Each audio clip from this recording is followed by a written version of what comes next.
Ito pagkadisi sila,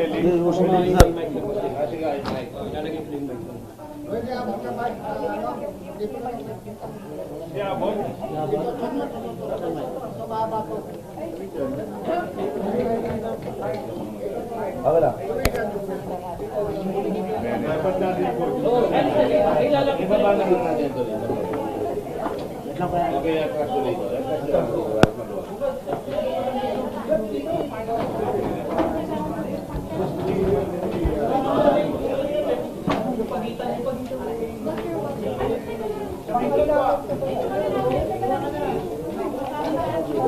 Oh, yan. Oh. Ayan, ayos na.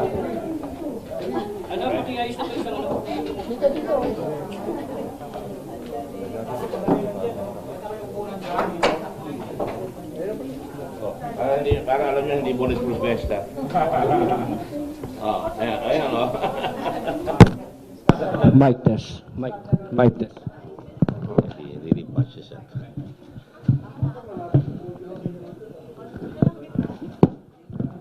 Ganyan na lang, ganyan na lang. Well, anyway, we were not live kanina, yung mga wala naman kayo nakukuha sa salita ko, no? We're just horsing around kanina. Oh, sige, thank you. Appreciate it. I would appreciate it if we can, as you know, I don't like reading. I prefer to extemporize, mainly because hindi makakatch up yung corner. But I just want to make sure that certain points are clear. Like I said, I submitted this to the Senate colleagues. They're all over the Philippines and all over the world attending IPU rather, and I wanted to make sure that I kept my word. No,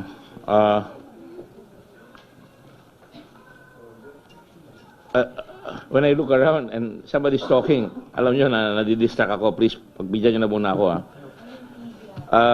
First of all, I'd like to thank my staff because my staff really worked very, very hard.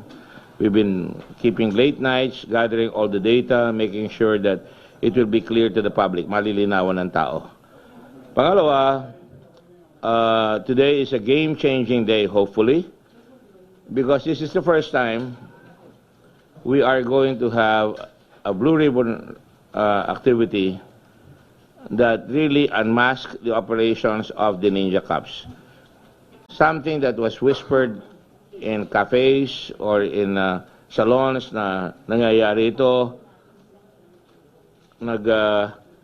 nagbebenta ng drugs yung mga police, nagre-recycle, ngayon lumabas sa open. And it's important because nakakahinga ang tao. Because there is a fear. It is fear when people start texting na hindi na mapagtiwalaan yung ilang mga pulis dahil nahaharang doon sa checkpoint na lalagyan ng shabu at hinahabol yung mga anak at hinihingian tapos pinagdi-distribute. I can tell you several instances of that.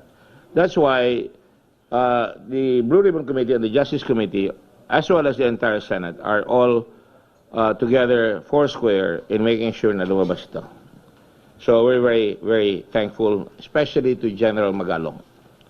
General Magalong was invited to go, as you all know, for the GCTA to get the factual situation on what was happening doon sa jail because may mga kubol. Hanggang ngayon, tinatanggal yung kubol. I was in conference with the General Bantag, and sabi ko, ingatan lang because wag naman nasa elements yung mga tao. That's from the Red Cross point of view. And to make a long story short, yun ang tinatanong namin, paano nagkakaroon yung mga yan ng mga pribileyo?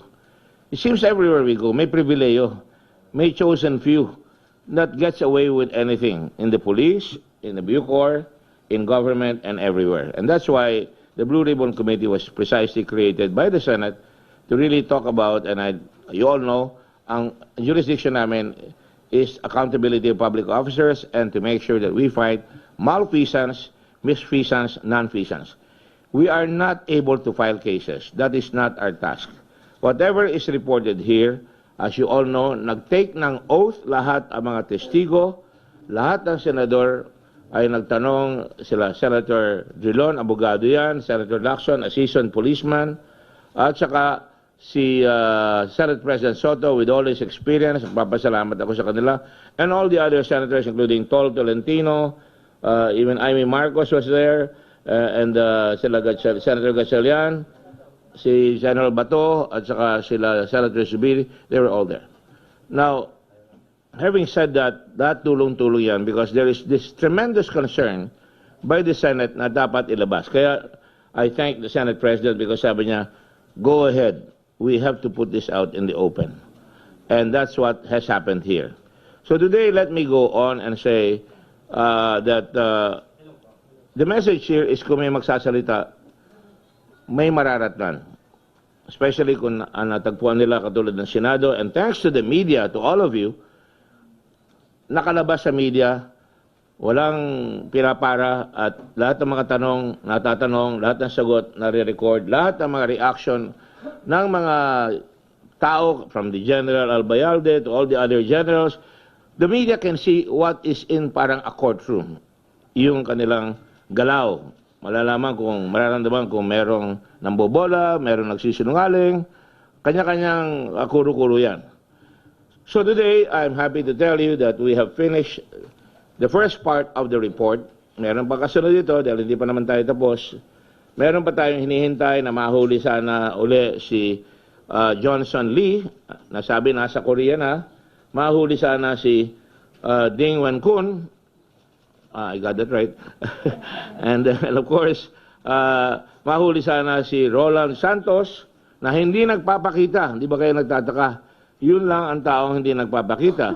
At iniimbestiga rin namin kung paano yung mga circumstances na namatay at hinahabol namin yung paper trail ng mga kotse na maaaring nakuha doon. Now, to be sure, and I want to be very clear here, sasabihin ng iba at sinasabi na nung mga panig na kumakampi doon sa mga salbahe na wala raw kaming corpus delicti, meaning the drugs. Ang nakuha lang yung 36 kilos. Pero ang sinasabi nila Gerald Magalong at sinukat pa nila ay nakakuha sila over 200 kilos or almost 1 billion pesos. Mantakin ninyo, 1 billion halos ang kumalat na droga. May mga kumita and they're trying to get away with it by making sure na maitatago. Sabi nga ni Senate President Drilon, ni Senator Lacson, si Senator Soto, and myself, there was a cover-up. In my view, it's a monumental cover-up. At although may mga generals na nagsumbong, makikita nyo rito, sa sinasabi ko rito, na dapat siyasatin rin natin yung sistema ng kapulisan pag may nahuli sila. Anong klaseng investigasyon ang ginagawa nila? Ganun ba kalalim yung ginagawa natin? At para sa ganon, malaman natin ang punot dulo ng iniimbestiga. I hope you understand that. Because alam naman ninyo, sabi nga doon kay Lopez, pinapakitin nila yung charges para yun lang ang masisita, pero yung kabuuan ng charges hindi sinabi, kaya they have no choice but to deliver later on a proposal after 2 attempts. Na-dismiss na yung kaso, na-dismiss na yung mga pulis, na-dismiss na pangalawa, tapos lakaran na lakaran, balik-balik hanggang lumabas na sinasabi demote. At umabot na yan after 2 generals were told, pagpaliba mo na yung Tagalog, o wag na muna, please do not implement. Hanggang sinabi na nga ni General Albayalde, bakit? These are my boys. Umabot apparently kay General Aquino yon. Because General Aquino, binabaan niya yung sa kanyang desk, hindi na lumabas yun.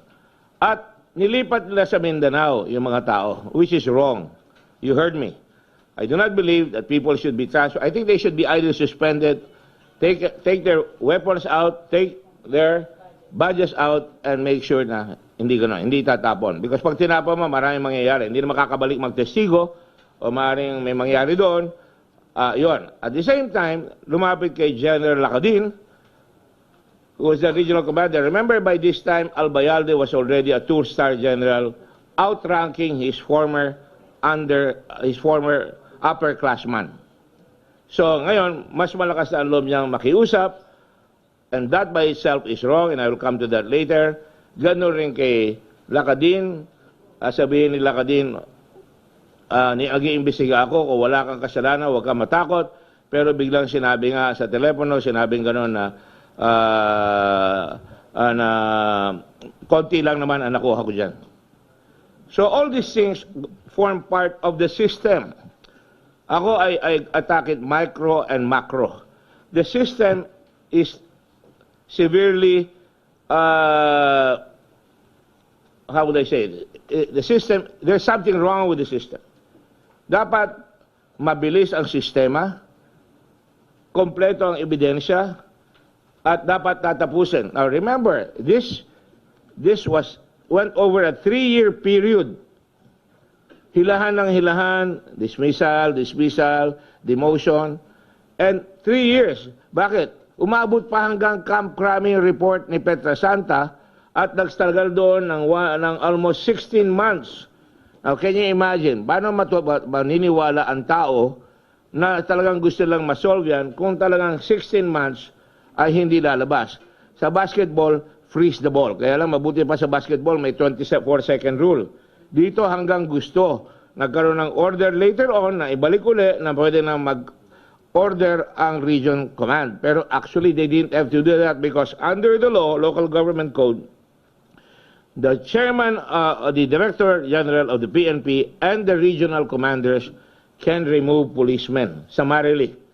At yun hindi ginagawa. So, may mga armas tayo legally against recalcitrant policemen pero hindi ginagawa.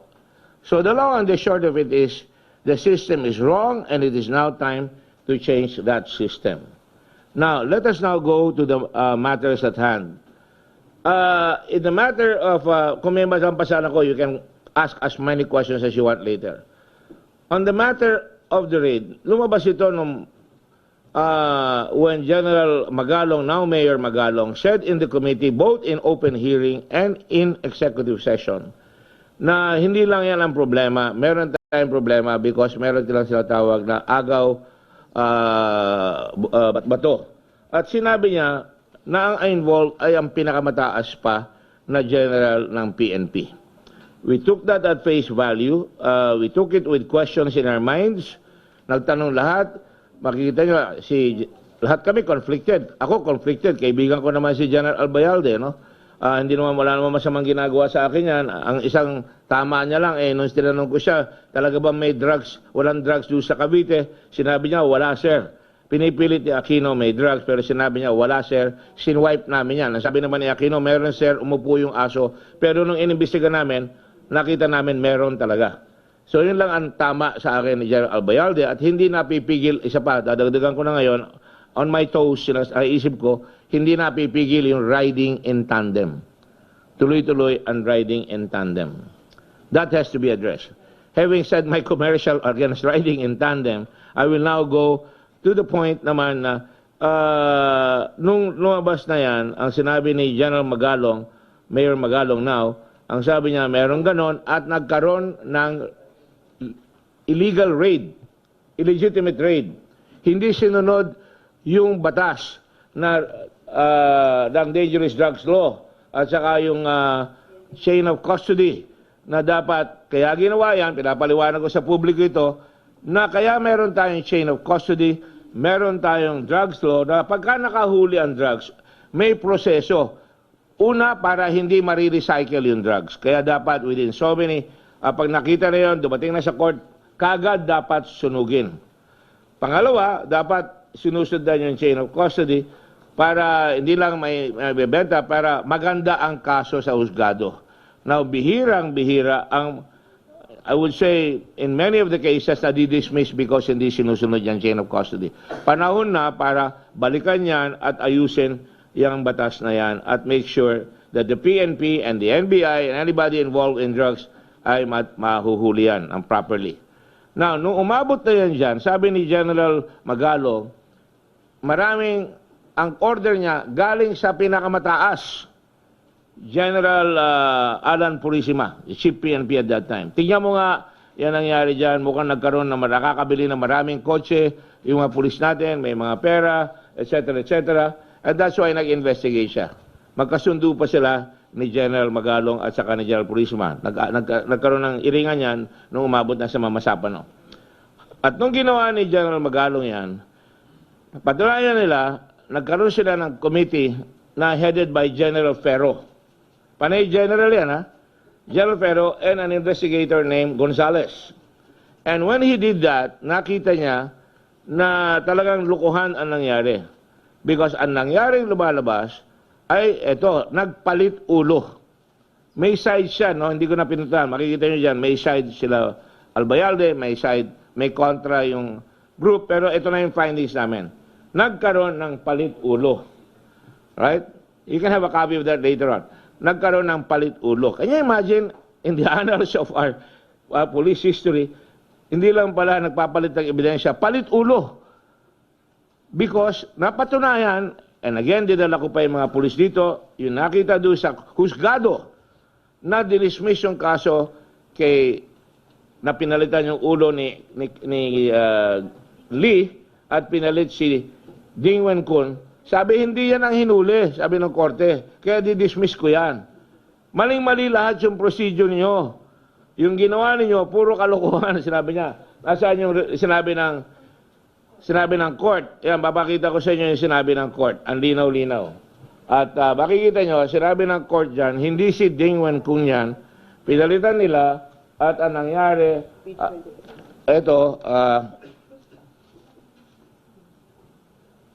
evidence shows that the alleged confidential informant appeared before the PIB Pampanga not on November 29, but on November 20. Di ba sabi ni General Albayalde, 23 siya nakakuha ng information. That is the only paper that General Albayalde showed us. Wala nang lahat. Yun lang ang nakita na may pakialam siya. Sinabihan siya on November 23 kuno na merong mangyayari, na meron silang informante na may drug operation doon at yun ang lumabas. Sa korte, ang lumabas, November 20. So alam na talaga na meron talaga nag-ooperate ng droga doon. At sinabi ng korte, ito ang sumusunod. There could not have been a buy-bust money. At yan, inuswisya natin yan. Saan nyo kinuha yung pera? Walang tumanggap kung sino kumuha ng pera. At hindi natin malaman for sure kung saan galing yung pera. Di ba dapat ang pera galing sa gobyerno? Walang makapagsabi na galing sa gobyerno. Tapos sabi, dapat marked money. Dapat under the law, do sa rules, dapat yan, dadaan sa criminal laboratory, maglalagay ng talagang traceable dust or powder. Sabi nila, walang oras. Ang ginawa nila, 100,000 yan, minarkahan nila.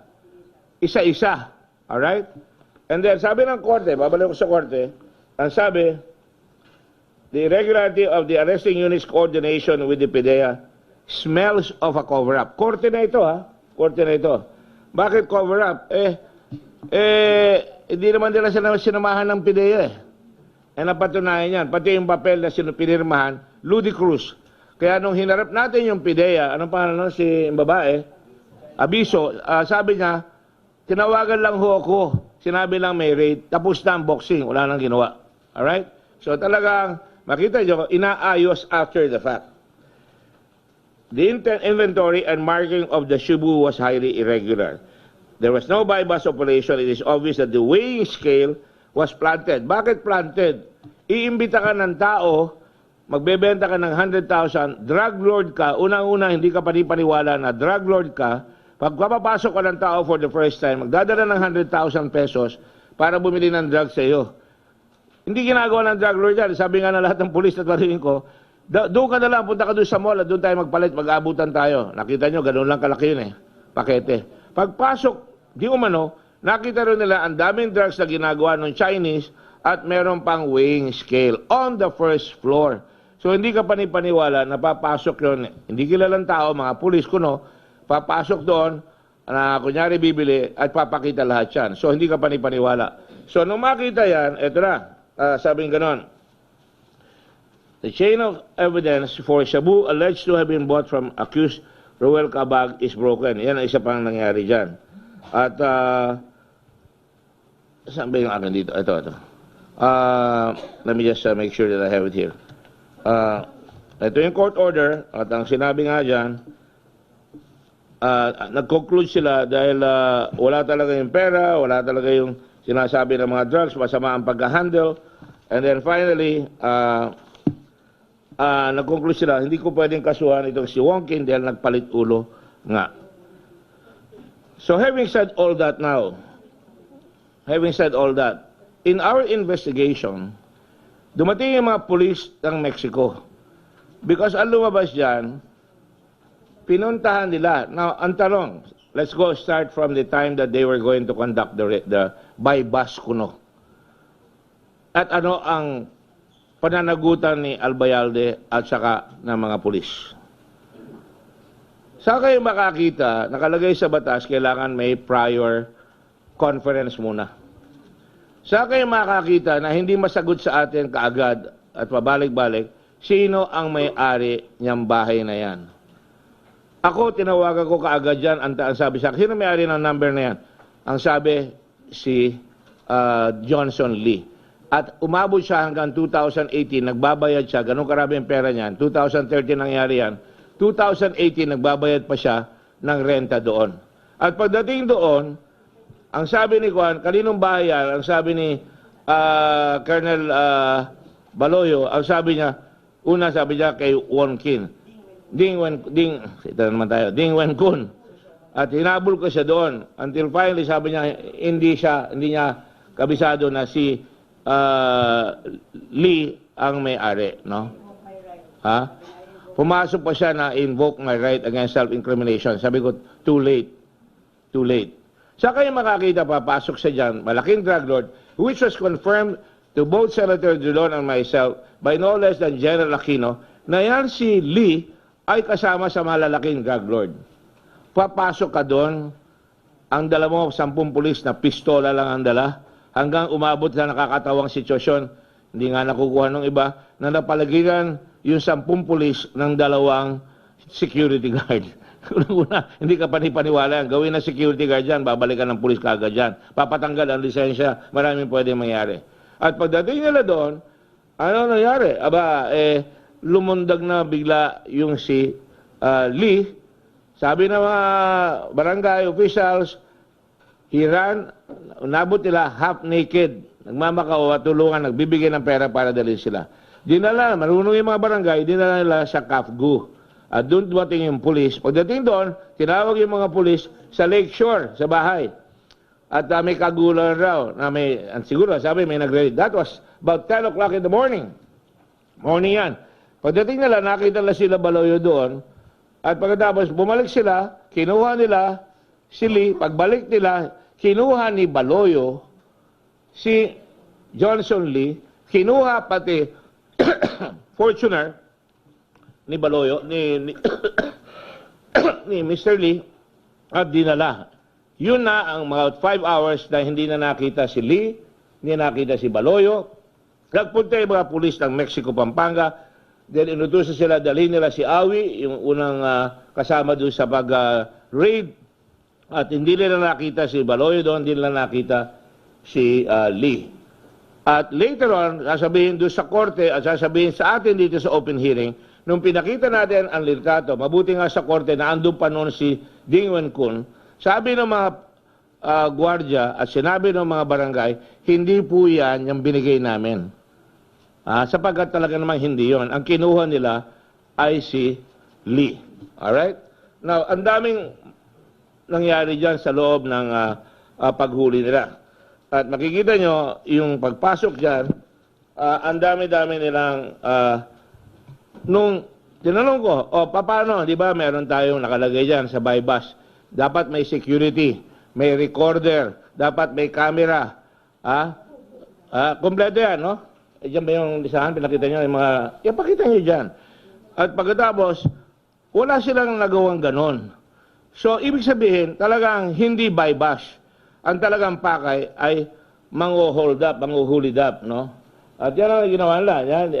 Walang test buy. Yung test buy works both ways. Dapat, manghuhuli yung pulis, una-una, bili ka muna ng kapiraso para sigurado, bigyan natin sa laboratory, talagang may drugs. Hindi ginawa yan.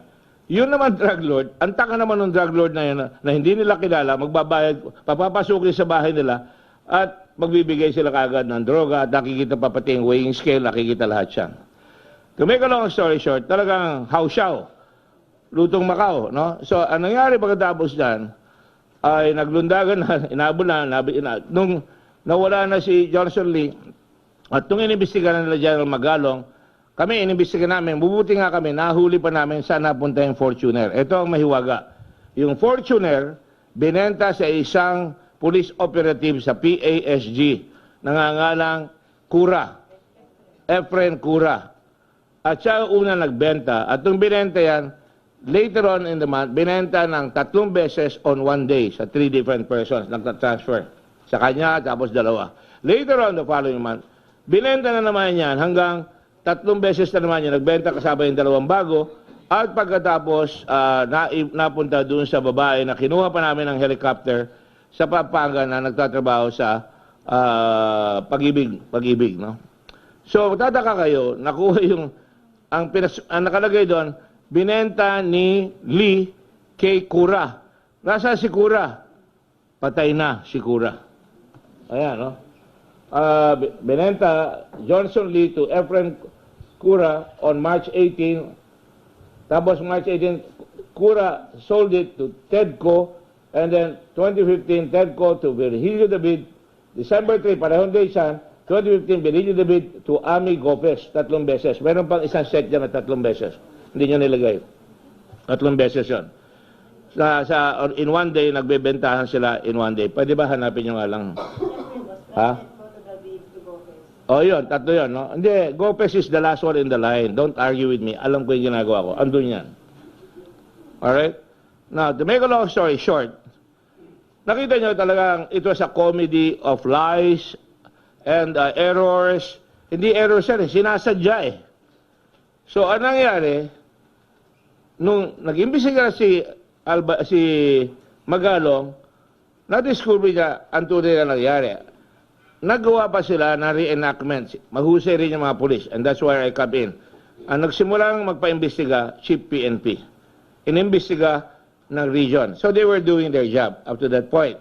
Inimbestiga ni General Ferro, and I commend General Ferro, masusi yung kanyang examination ng kanilang reenactment. Doon makikita na naglagay sila ng tawas dahil sinabi ng mga barangay, sinabi ng mga tao nakakita, umaapaw yung droga, ang daming pera na isang kahon at pagkatapos nilagay pa nila yung pera iba sa blanket at umaapaw talaga. So ginawa nila, nagsukat sila. Now that's not very strong evidence as far as I'm concerned, but the point is when you connect all these things, all these circumstances, talagang makikita nyo na ang pakay ay talagang mag-hold up, mga agaw ng kotse, papalitan yung ulo. And to make a long story short here, nung mangyari na yan, sila ay nabisto na rin Magalong, yan na, nagkaroon na ng investigasyon. Ang question ito, I will ask the public here. I am trying to be fair and I always try to be fair. Sino ang commanding officer ni Baloyo? Baloyo ba? Baloyo, sigurado na ako. At saka itong mga pulis na ito. The commanding officer is a certain, at that time, Superintendent Albayalde. Sa ako, nag-mayor ako.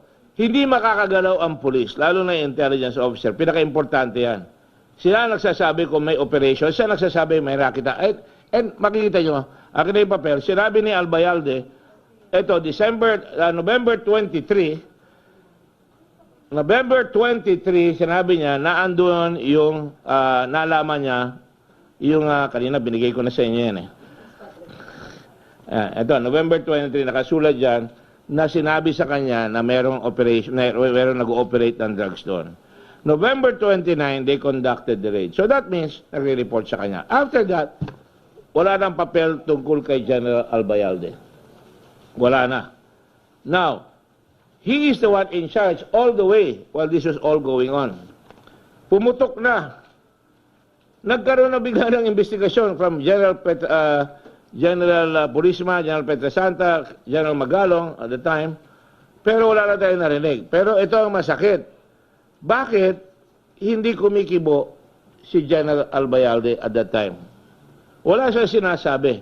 Hinuli yung mga tao niya, later on, 4 months after the raid, and then, pati siya, sinuspindi. Ngayon, ang pinapakita niya throughout the investigation, pinapakiusapan niya si Aquino, mga bata ko yan, pinapakiusapan niya si General Lacadin, at hanggang umabot mamaya, later on, doon sa kanyang kaklase, imbis na dismissal, yung kaklase, hindi ko sinasabing ginawa niya, pero nakakapagtaka, naging demotion na lamang. Alright? So, having said all that, ano ba talaga ang nangyari? Ang nangyari, nung pinapakiusapan, ay talagang they were attempting to change the course of the investigation.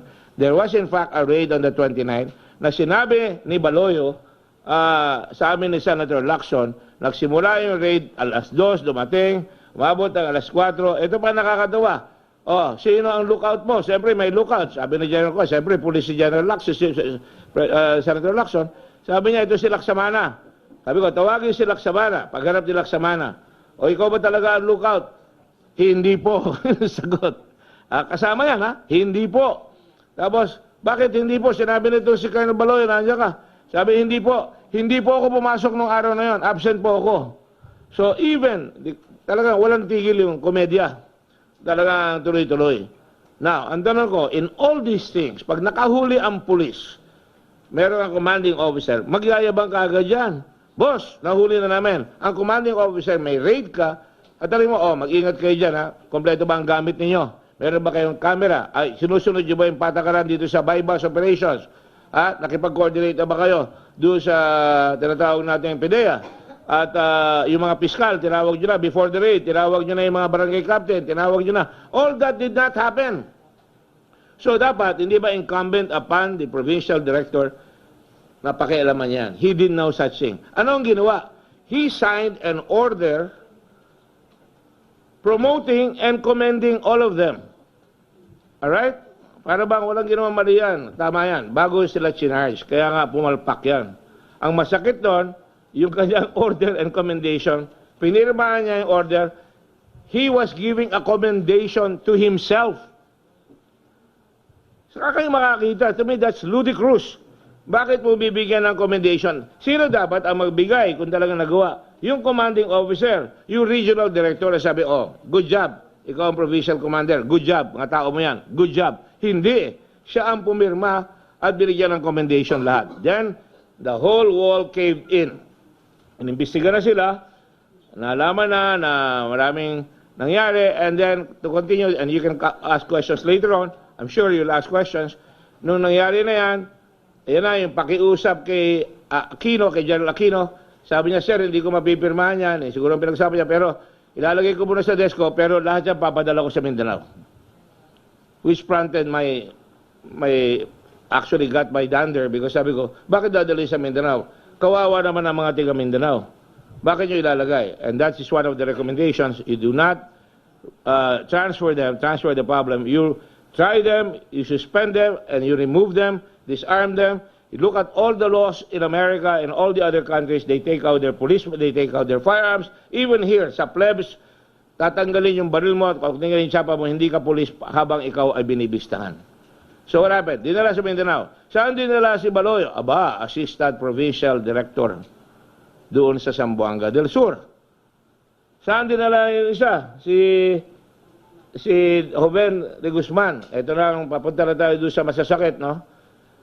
Si General Albayalde, all throughout, pinapakiusapan niya yung mga general na mga bata ko yan, huwag nyo na ituloy yan, huwag nyo na implement yan.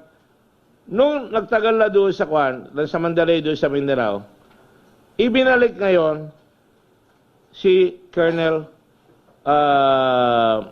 Baloyo. Saan dinala? Tagaytay. That's a major city in Region 4A, no? Dinala siya doon. At saan dinala si Inspector Joven de Guzman? Sa Antipolo. Mga bata ko yan. Kayo mag-alala, akong bahala. General na ako, parang gano'n lumalabas sa akin, Di ba? Ano nangyari? Eto na. It exploded in his face. Sabi niya may pasabog, hindi ako marunong pasabog. Pero ito ang sumabog. Yung si Joven de Guzman, nahuli, umuulit na naman na nag-hold up at pinasok yung bahay, walang warrant, kinuha yung pera, nasaan yung release? Ayan, Joven de Guzman, Donald Roque, Romel Vital, Romeo Guerrero, lahat yan kasama doon sa original, doon sa Pampanga. Are you getting this, guys? Lahat yan, umabot sila sa Antipolo. Doon, ano yung kanta sa Antipolo? Tayo na sa Antipolo, di ba? This indicates that he is trying to show to his men in order to secure loyalty. That now that he is the PNP chief, he can place them or he can put them in choice positions. 4 personnel involved in the Pampanga Agua Bato were rehabilitated kuno during Albayalde's watch. They were assigned to Antipolo and who were later involved again in an Agua Bato cum robbery in Antipolo on May 4, kailan lang nila, 1919. 2019, sorry. Nagkakaroon na tayo ng konting Alzheimer's. 2019, alright? So much for Albayalde's protection. May release yan, lumabas sa dyarya, di ba? O nasa naroon? Ay, nako. Sige, anyway. So, lumalabas, pag tinatago, babalik. Like a bad penny, it will come back and haunt you. This time, it got back, pinabayaan mo, ngayon kinagat ka mismo in your behind because katatago mo, pumutok yan ngayon. Eh ngayon, pumasok ng investigasyon, ayan o, ano report? Ha? Where's the news report? Ayan yung official report ba yan? Oh, yan. Oh, yan. Yan na, official report na yan. Mayroon pang news report. So, makita ninyo, hindi ba karapatan ng tao, involved na yan, huwag mo na mailagay yan dyan. O ngayon, nahuli ngayon yan. Pumasok ngayon yung mga kapulisan. Ngayon, ang bilis. Summary dismissal. Tanggal lahat yan. That should have been done in the first place. The moment they violated all these rules, they should have been removed. Amin na yung mga baril nyo, you are confined to quarters, mabilis dapat ang hearing, walang pakiusap, tanggal kayo. Because you owe it to the police department, you owe it to the police system of this country, na dapat hindi mawawala ang tiwala ng tao sa kapulisan. Under the social contract theory, ang police binibigyan natin ng baril, ang military binibigyan natin ng baril, all to protect us, ang army, ang military to protect us against invasion or to protect us from insurrection or whatever. The police, para proteksyonan tayo, laban sa mga nangungulimbat, laban sa mga nangu-hold up, lahat yan.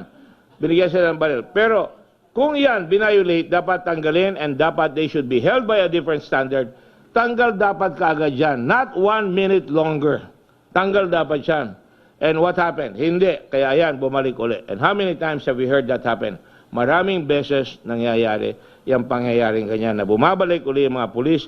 Ang dami-daming record, pabalik-balik at ang nangyayari, kawawa ang tao. We owe it to the public. And that is why sila Senator Soto, Senator Lacson, Senator Dulon, yun talagang, yan ang mga seniors. Kami dito mga seniors, talagang pinaghihirapan namin na lumabas talaga yan. Because your Senate wants this people unmasked. Your Senate wants na magkaroon ng panibagong New Deal, if you like, borrowing the words of President Roosevelt. There will be a New Deal in the police department. And this is a travesty against President Duterte, who trusted the police. I said the other day, and I don't blame him. I've been betrayed also by some policemen in my time, when I was mayor. Sabi niya, he is disappointed with the police. It's not his fault. There will always be a snake. And I say that, very honestly. There will always be a snake. Pinagtiwalaan mo. Sabi nga nila, fool me once, shame on you. Fool me twice, shame on me. Kaya si Captain Paildon, twice na, shame on me na, diranggal na siya. Ito na naman, fool me twice na naman ito. To si Ruben, Inspector Ruben, tumira na naman kasama ng 4, abay, dapat tanggal na yan. Dapat command responsibility to the highest official of the PNP. That is the only way maniniwala uli ang tao. No exception. 4-star general, sorry, you dropped the ball big time. dapat out na eh. Binato sa home plate. Tumatakbo na yung tao, papunta na doon sa base. Sinalo ni Albayalde, nahulog yung bola. And the guy went safely on base. That is what I meant when I said, you drop the ball big time. Pagka ikaw general, ikaw ang you must be the exemplar, not only to the people, but most especially to your men. Once naramdaman nila, may tinitingnan ka. Meron tayong tama lahat. That is why, hindi lang yung sistema na mabagal, na nagtagal lang 3 years, na ang daming lakaran ang kinukondina natin dito. Yung sistema ng police discipline. Isa na natin kinukondina rin, yung tinatawag natin na MISTA. I have my MISTA. I'm class 72. I respect my MISTAs. Pag pinabasa ko sila General Senga, sila General Abu, sila General Adan, nakikita ko, hindi tama yan. Yung mga, sinasabi nila, yung mga hazing, nakikita ko. They have their principles which are good. But some of our people in PMA and PNPA, ginagawa nilang pantakip ng mga kasalanan at dinidelay nila, freeze the ball, makakalimutan rin yan. In fact, General Fianza, hello, General Fianza, huwag ka munang tumawag sa boyfriend mo. Kasi may PowerPoint. Alright? General Fianza, sabi ni General Fianza, sabi niya, tama si Senator Gordon, nakita ko lang eh. Sabi niya, talagang hindi malaman ng pulis kung sila military o pulis. Alright? Because nung sinabi ko nga yan nung nakita ko na sabi, walang ganyan sa pulis. Walang due process. That's not true. Sabi ko, may IAS, may due process. Sabi ni General Fianza, can you put it down, please? Ha?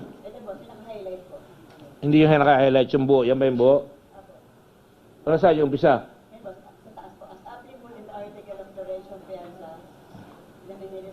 In the Manila Standard, the civilian organization, had he complained, wala yan, incomplete eh, hindi nakakakita ito ng staff ko. Ano ba nangyayari sa inyo? Duling na ba tayo?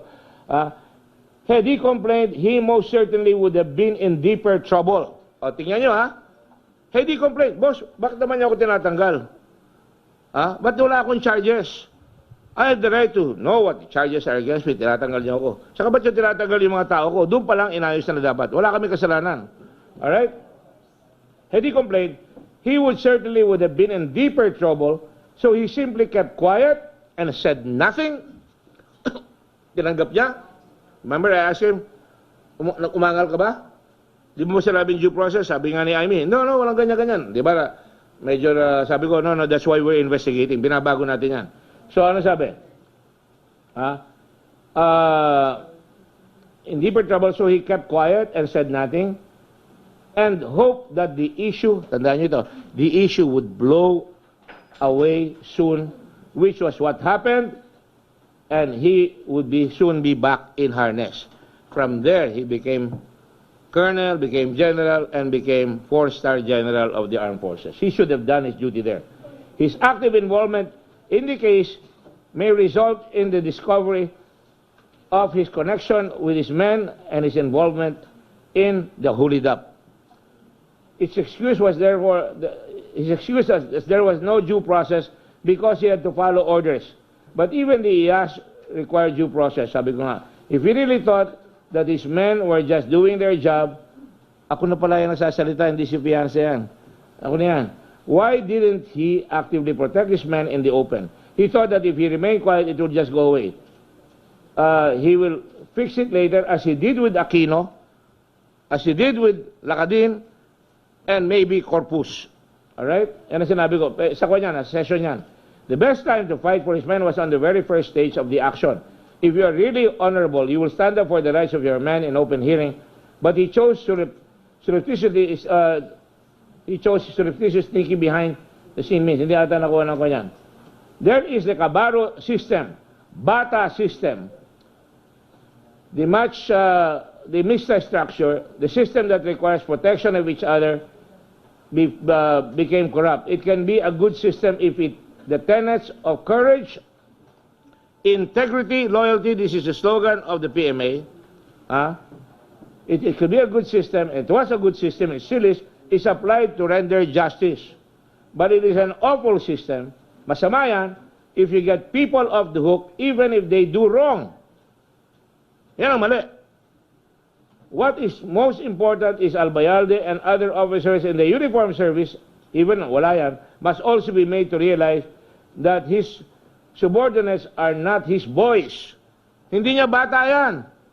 Bata ng taxpayer yan. Bata ng gobyerno yan. No? Hindi mo sila bata. Bata sila ng sambayanan. The value system must be loyalty. Courage, integrity, loyalty. Value system must be loyalty to country first before your own people. Yun ang sinasabi dyan. Ang sinasabi ko. And not just to be his man or his fellow Mista, and to the credit of General Aquino, he refused. Kaya lang, binaba niya sa lamesa hanggang umabot na kay General Corpus. And not just to his man or to his fellow Mista, but to the country above all. During the October 3, 2019 hearing, we stressed the importance of a professional police force. That is what professional police force requires. Now, wala kang tinitingnan. Kailangan pag nagkamali, apply the law. That's what the law is for.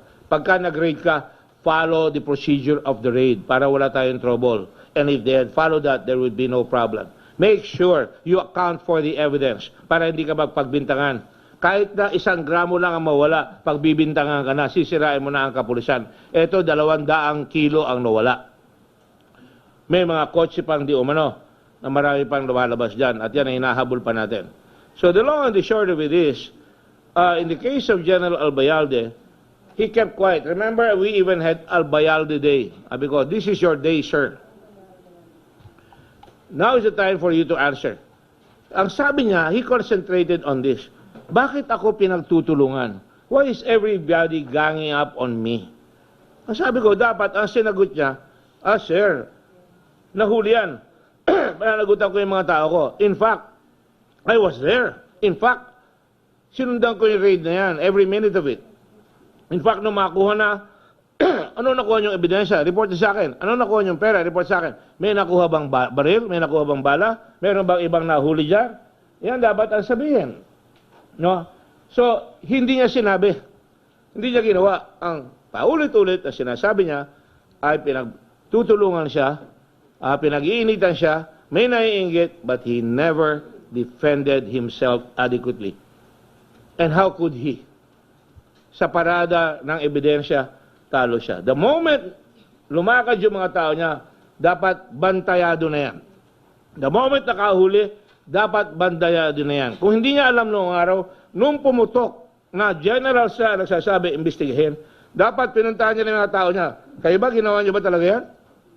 Ginawa niyo ba talaga yan? Bakit na ganyan na sinasabi sa inyo? Nothing of the sort happened. Wala. A big fat zero. And that is where he made his mistake. If he had followed suit, if he had investigated his own men, if he had punished them outright, if he had recommended dismissal, suspension, then there would have been something that we can talk about in terms on his behalf. He did not. And so, having said that, he is now in this pickle. Lahat sila, Albayalde, Baloyo, the other people in the group na nag-raid dyan are guilty, I'm not saying guilty, of malfeasance. Mali ang ginawa nila, isama ng misfeasance, non-feasance. Malfeasance, maling-mali yung ginawa mo. At yan nga, did he regularly check on his men? Did he check the suspects? Did he check the address? Did he demand a detailed report? What did they seize? All this could have been done in the prior to the report. Yung tinatawag na meeting bago mag-raid. What did they seize from the house? Drugs, money, guns? How many were arrested? Who were arrested? Where are they from? Did these men follow the rules on chain of custody? Did they follow the PNP manual on bypass? That he believes solely on Baloyo's report. Paulit-ulit yan. I rely on the report of Baloyo. And that is what got him in trouble all the way. And having said that, pag sinabi natin, excuse me,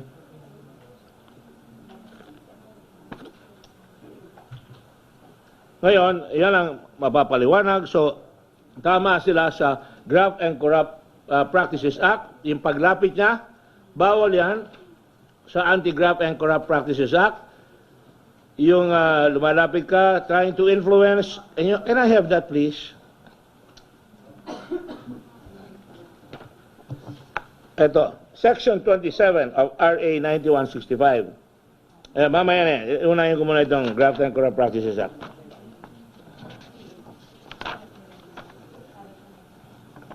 Ito, Section 3. A. O, pakinggan nyo. Persuading.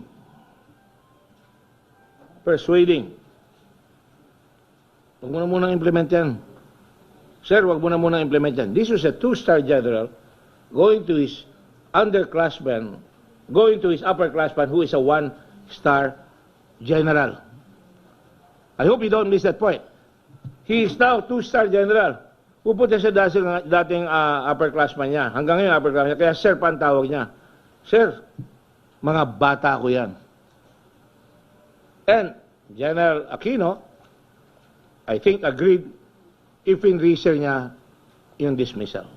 Pumunta rin siya kay Lakadin at inamin niya pa whether nagduluro siya o wala. Pag pinagsama mo lahat yan, tatamaan talaga. Dahil sabi niya, sir, konti lang nakuha ko dyan. So when you add these two statements, including the pressure of all the generals at that time, Purisima, Petra Santa, lahat yun pinagsama-sama mo, including the report of General Ferro, na including the court dismissal of the case against Ding Wen Kun, Wen Kun. Lahat siya pag pinagsama-sama mo, along with the circumstantial evidence, hindi mo chinek yung mga tao mo, hindi mo sila binantayan, lahat yan, pag pinagsama-sama mo, it becomes a very, very strong case against General Albayalde and all his men. And that is why I'm sorry and I'm really sad for him, because there was a time I respected him. But I do, and all of us, all Filipinos must draw the line. When a policeman na pinagtitiwala natin, katulad ilagay na natin yung pinaka-bokyo dyan, si Joven de Guzman. Sila ay may baril. Sila ay may power over our lives and our property and our children when they walk the streets of Manila.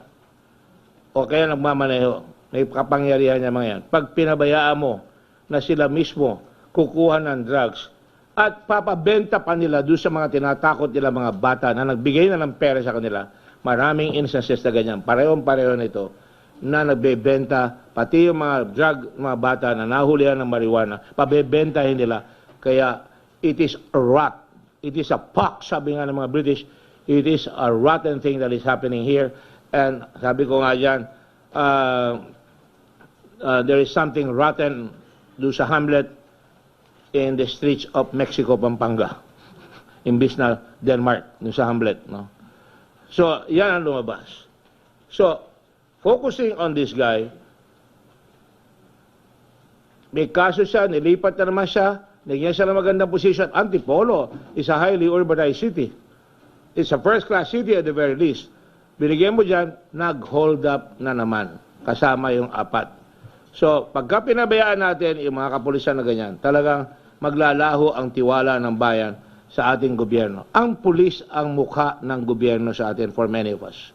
Yan ang dati nagtatraffic, yan ang dating tinatawag pagka may barilan, pagka may nakawan. Kung hindi mo na mapagtiwalaan yan, then delikado tayo. That is why President Duterte has the right to be disappointed. The Congress, upon the recommendation of the President, gave them the highest salaries ever. And they deserve it, including nurses, of course, including teachers. But because we want to make sure that they are steadfast in honesty, in their professionalism, binigay yan. And when they make a mistake, like the gun that we give them, it must be removed. They must be punished right away. They must be taken out of the police force so that hindi gagayahin at hindi na sila makapangulimbat. And that is why today, it is so important for all of us to take pause and listen and say, we're not going to take it anymore. On that note, there are other charges can be put to bear. Meron tayong mga charges na, but that is not our position anymore. It is our findings. We don't file cases. it is the Secretary of Justice and the Ombudsman that files cases. We can file a case, halimbawa dito sa Section 27, RA 9165. This is dangerous for them. Because when you misappropriate the drugs and you sell it, that's life imprisonment. Dati death penalty yan. When you resell it, when you fail to account confiscated drugs, that is punished under this law made by the People's Congress, by the Senate, and approved by no less than the President of the Philippines. Yun ang lumalabas. Tapos, nagplant ka ng ebidensya kahit na Chinese yan, si Ding Wenqun. That is also punishable by life imprisonment, if memory serves correct. Lahat yan. Any public officer or employee who misappropriates, misapplies, or fails to account for confiscated, seized, or surrendered dangerous drugs, plant sources of dangerous drugs, controlled precursors and essential chemicals, instruments, paraphernalia, and or laboratory equipment, including the proceeds or properties obtained from the unlawful acts as provided for this law. Tama lahat yan. Yung paglapit niya, prosecution of offenses, negligence, and tolerance. Tinurelate niya yung mga bata niya. He was negligent. Hindi niya binabantayan, hindi man-to-man guarding. Maliciously refrain from instituting prosecution for the punishment of violators of the law or shall tolerate the commission of offense. Dapat nagagawa tayo ng pulis na mataas yung kanilang pride. Na pag may tao ka, oy, unit natin na matatamaan, kakasuhan kita kagad. Mabuti nang kasuhan kita nang galing sa akin kaysa maggaling pa sa iba kaya pa ang bayan. Yun dapat ang gagawin ng pulis. Ito pinabayaan eh. Humaba ng humaba, umabot ang 3 years hanggang ngayon, nagpupulis pa naman yung mga yan. Kaya hanggang hindi iniimbestiga ng Blue Ribbon, nakakapangulimbat pa yan. So, ito, yung pakiusap kay Lacadin and Aquino na to implement, ayan na sinabi ko, Section 3, Republic Act 1319. Pag pinagsama mo na yan doon sa yung anti-graft at saka yung circumstantial evidence, dali sila dyan. Causing any undue injury to any party, including the government, or giving any private party. The government is injured. The reputation of the government is injured. Hindi mo binigay yung kwan. The drug war is injured. Yan ang dating yan. So, mga kasama, those are some of the things that can fall under General Albayalde and his people. The other recommendations that we make, just general muna, ginagawa pa namin yung mga bato, yung mga rules. Sorry, we've been sleeping very little for the last several days. Yung mga, I spoke at the IAS about 3 or 4 months ago. And at that time, we talked about it. We suggested that the IAS should not be under the PNP. Should not even be under the DILG. In the UK and in the Hong Kong, ang mga police pag iimbestigasyon yan, mga eminent persons ang nag-iimbestiga para ganon hindi masasamahan ng tinatawag na pakiusap o mga kabaro o mga ganyan. Ang mga proposals pa natin dito ay, yun, IAS, I agree with the current director of the IAS, iwalay natin ang IAS sa kapulisan. Well, yung amending the dangerous acts, pag-aaralan namin yan, kinakausap ko, I'm the Judicial Bar Council sapagkat ang tagal bago makahuli at maraming nadidismiss dahil mali-mali ang ginagawa ng kapulisan. Even that should be looked into. Immediate suspension or dismissal of rogue policemen, not merely reassignment to other posts. Gusto ko, any officer who transfers somebody who's under investigation to Mindanao or any other place in the country, pag tinransfer mo yan, kasama ka na dapat maparusahan. Dapat alam ng pulis kung anong aabuti niya pagka siya nagkamali. Hindi yung tatakuti siya, tatapok kita sa banda. Na-shock pa ako, sabi, mabuti yun, kaya tinatakot namin, baka dun sila matepok. Hindi tama yun. That is not rule of law. Rule of law is you remove or you suspend. Immediate confiscation of service firearms and badges para hindi na sila makapalimbat. Kahit na naka-appeal, dapat tanggal yan. Nakikita naman yun sa TV. Give me your badge, give me your firearm. Kinukuha yan. Whether it's in discharge of firearms or especially in drugs. Dapat kasama yan. Shorten the review of administrative cases filed against rogue policemen. Inaabot ng taon, inaabot ng buwan. Yung IAS, yung mga ganyan administrative proceedings. Alright? Creation of a training program. Ito na. which will conduct mandatory training on values. In West Point, ito natutuhan ko sa mga taga-PMA, nakamista ko, sabi niya, dapat mawawala lahat yung hazing, yung mga kalokohan na yan. Kung ito ay gagawin natin yung ginawa ng West Point during the time of Vietnam, if I'm not mistaken, yung mga My Lai massacre, pinaturuan nila lahat yan. A very, very strong point in the training of future soldiers of the military is yung character formation and values. Meron naman yan, dadagdagan lang ng konti sa atin. Ito pa isang pinag-aaralan ko ngayon, and maybe I'm fishing here. Ano silbi ng PNPA? Gumagraduate tayo ng 206, 180, ang budget yan, umaabot ata ng 1 billion. Kung hindi ako nagkakamali. Ha?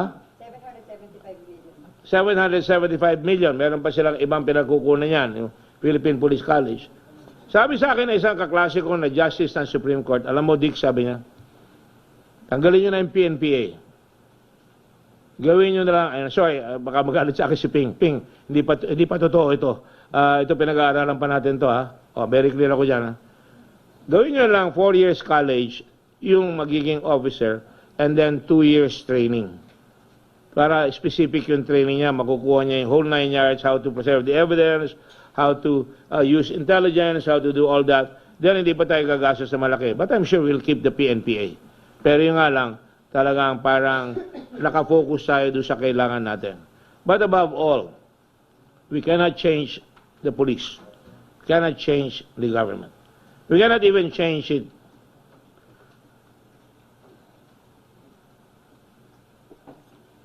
by elections if we maintain an attitude of complacency. Passive. Wala tayong pake. Nanonood lang tayo. And the only way we can change that, and I'd like to use this here, cannot even change it by election. Have to elect better people. But the real trick here is what this country needs is not just a change of men, but a change in men. Thank you very much, and I will be now ready to accept your questions. Thank you. Sir, maybe ano yung clear recommendation for General Albayalde that he be charged with anti-graft and with graft and anti-graft? The findings are he is liable for anti-graft, and that will be up to the ombudsman or the DOJ. One of my frustrations here, talaga hindi naman talaga dapat. We are a legislative arm of the government. It's the executive that handles and the judiciary that handles the prosecution. The executive and the judiciary handles the ultimate hearing of the cases. That's why you have a Secretary of Justice. And I think this is where it will come in. But sir, can Yes. you say that General Albayalde is the most accountable, most responsible for the questionable drug release? By reason of his seniority, by reason of his moral superiority, his competence, hindi naman siya abot ng general kung wala siyang alam. I think he is liable, very liable. But is he the most liable, sir? Sa It doesn't matter to me who is the most liable. A crime is a crime. Baloyo is equally liable. And to me, the fact that he returned, he was the one who signed the orders. Balik nyo na si Baloyo sa Tagaytay. Balik nyo na ito si Juven dito, de Guzman, sa Antipolo. Gaganda posisyon yan. Tapos pumutok sa kanya yan. Aba, dapat kung mababang opisyal yan, bakit mo binalik yan? Halimbawa, regional commander ang nagbalik. May kaso na yan eh. Ba't binalik mo pa? Paliwanag mo, ba't mo binalik? Eh, syempre, magpapaliwanag yan, di ba? He will be forced to say, oh, you justify why. Eh, wala eh. Generally yan, pinakamataas na yan, siya nagbalik. Parang above the law. No way. No way. Ano sir, anong recommendation niya pagdating dun sa drugs? Di ba 160 kilos yung nawawala? Yes. Ano yung recommendation niyo dun? For Albayalde, sir, and the 13 counts? Well, kaya nga sabi ko, depending on the evidence, you may not have the corpus delicti, but you have all the circumstantial connection, and you can see that pinabayaan yung kaso, at the very least, negligence siya doon. At the very least. Neglect of duty, dereliction of duty. Of course, yes ma'am. On the Ito pinakamayaman dito, maraming lupa, no? based on the testimonial and warrant the filing or at least recommending the filing of drug charges against? If you're asking me, not as Blue Region Chairman, but as a lawyer, I have no doubt it will warrant that.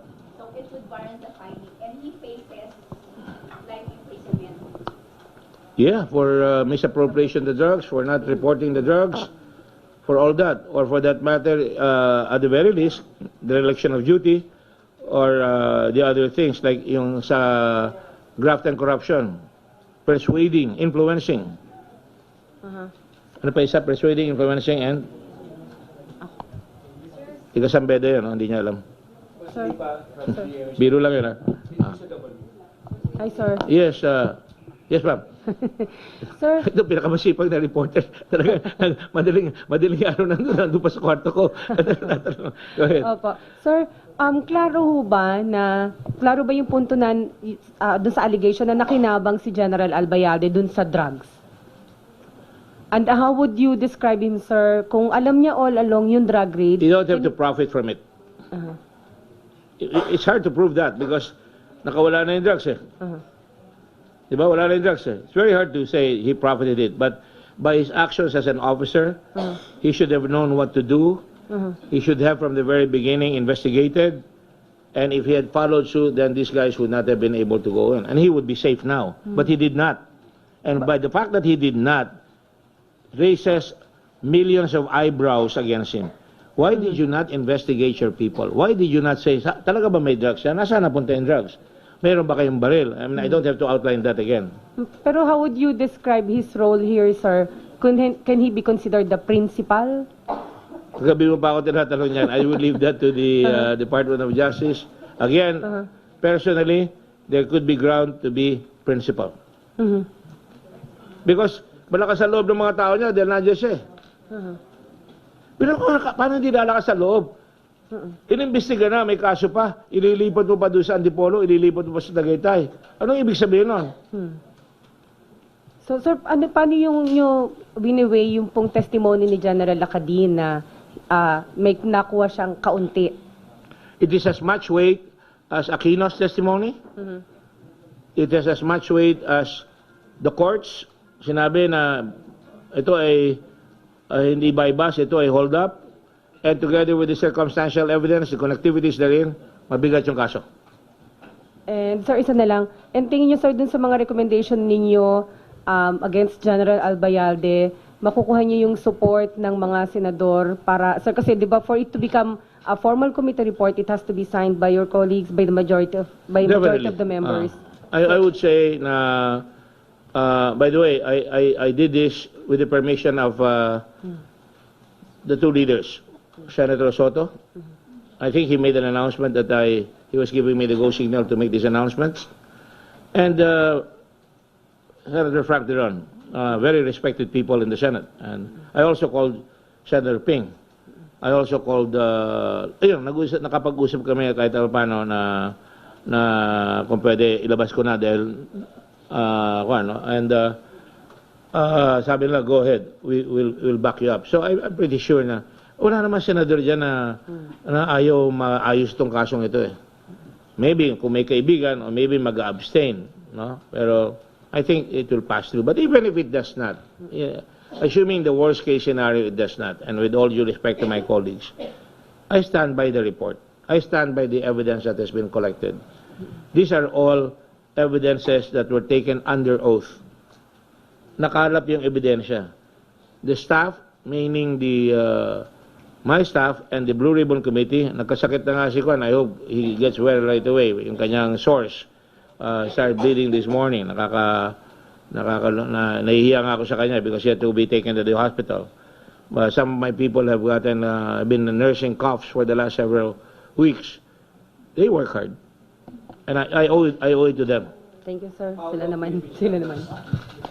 Paulo, Mike. Paulo, on the way to Tarsus. Sir, why are you making a distinction on your personal opinion that General Albayalde could be charged for the dangerous I don't drugs? want to preempt the Secretary of Justice. He's conducting an investigation. Yeah, but the report is recommendatory anyway, so you could just have No. put it there and for him to decide whether to take it out. Whether I say it or not, it speaks for itself. I already said so. I speak as a lawyer. Lawyers argue their cases. There will be defense and prosecution, and I'm not handling the case, so I'm free. As in my duties as Blue Ribbon Committee, we did our best, utmost best, and we are passing it on to the Secretary of Justice and to the Ombudsman for whatever action they may deem appropriate. Just to press this, sir, because you want. Of course, you're always yeah, present. no, sorry. You want this, to go to an end where everybody's where justice is served, but you still withheld somehow, in my opinion. No, not withholding. No. Yeah, when you said. Do I think they're guilty? Yes. Yeah, but it's not reflected in the official report, which. It's there. No, I mean about General Albayalde and your specific liability of this section you mentioned. I outlined it because the job of the prosecutor from the justice is to study this again and see whether this evidence, and I'm pretty confident, kung kukunin niya yung the way we studied it, he can file the case. Sherian, yes, go ahead.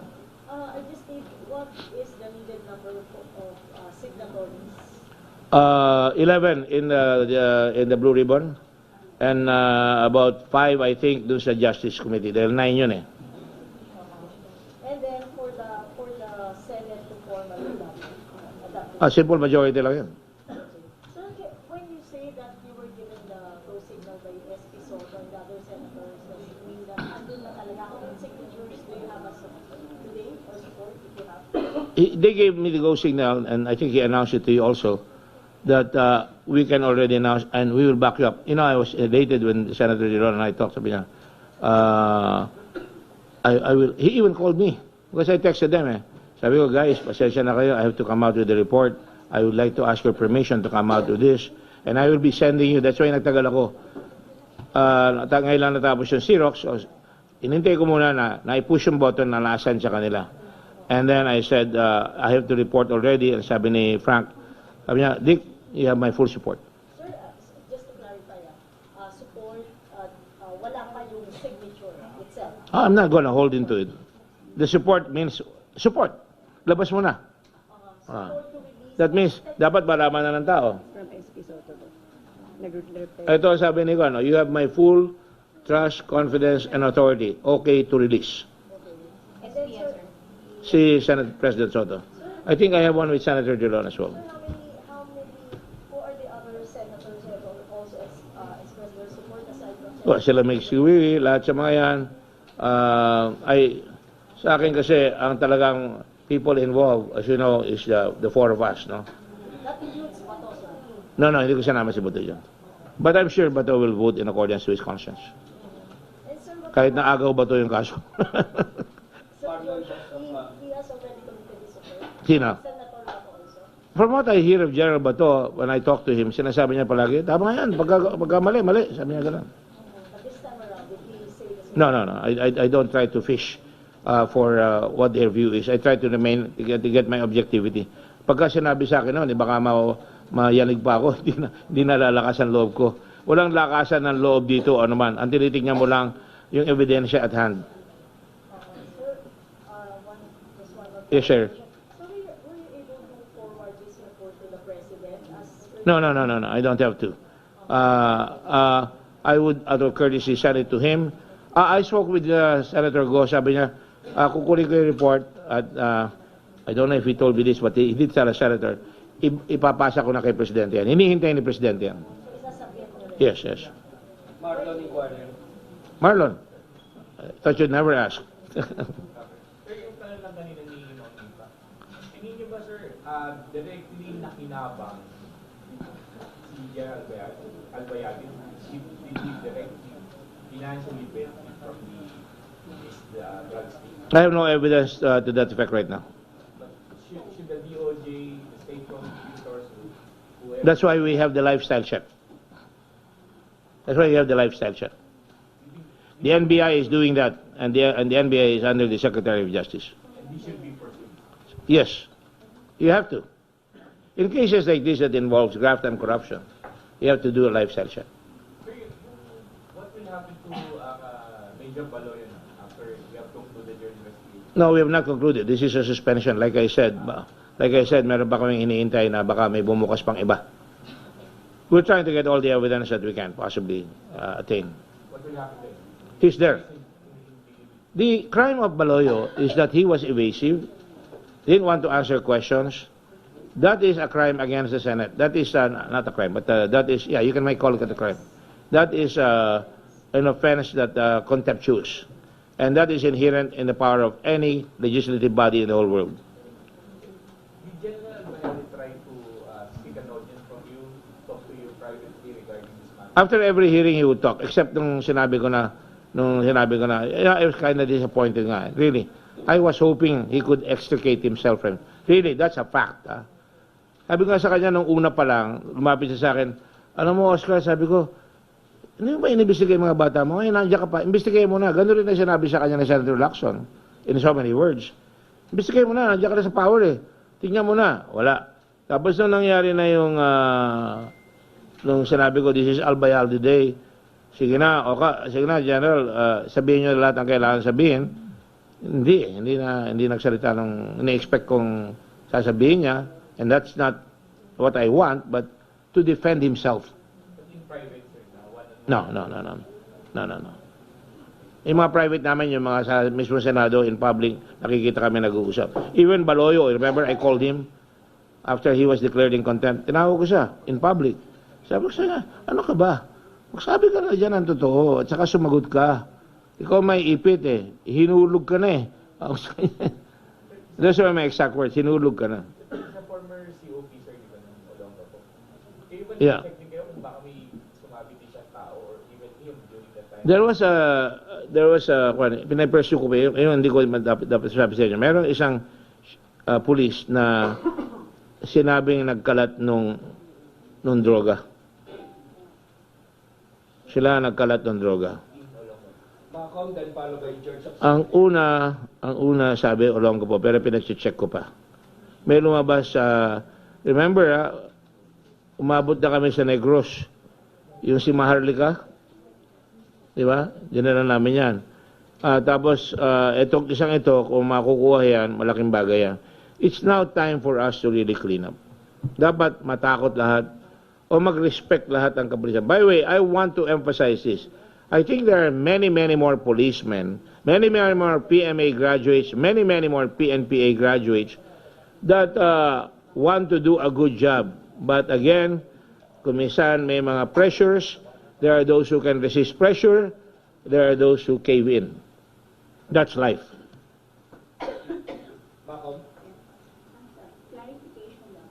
Are you very confident that these recommendations would stand water in court, considering that the Albayalde was being implicated based on circumstantial evidence, and we are... Circumstantial evidence is very strong. Yeah, but would you take all the corroborated statements of this general as gospel truth? Put it this way. In the atmosphere or in the milieu that our soldiers and our police live in, especially if they're graduates of the academy, you have to respect people na kaklase nila or kasama nila na lalabas at sasabihin, kinausap mo ko, pinipigil mo akong ilabas yan, or you're trying to influence me. Hindi ginagawa yan, bihira yan. But I want that change na dapat pagkagawa. Hindi ba sa kanila, I remember nung kay General Reyes, sabi ni Ping ata yun, si Llanes, sabi niya, tinan mo, are you alright? That is a tradition. Are you alright? That means, sabi ka ba ng totoo? Are you honest? Diba?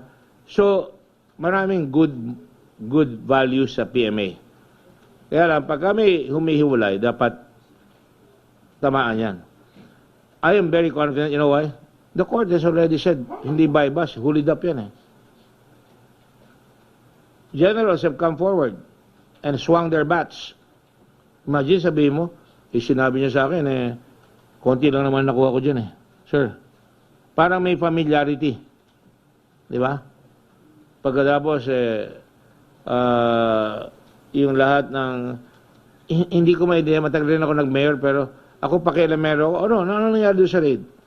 Oh, bakit siya lang?